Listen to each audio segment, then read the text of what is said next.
వాక్యమై ఉన్నదేవా శరీరధారివై వచ్చినావా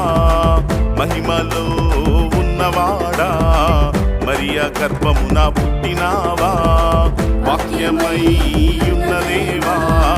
శరీరధారివై వచ్చినావా మహిమలో ఉన్నవాడా మరియా గర్భమున పుట్టినావా పరమును వీడి మహిమను విడచి రిక్తునిగా వచ్చినావా పరమును వీడి మహిమను విడచి రిక్తునిగా వచ్చినావా వాక్యమై ఉన్నదేవా శరీరధారివై వచ్చినావా మహిమలో ఉన్నవాడా మరియా గర్భమున పుట్టినావా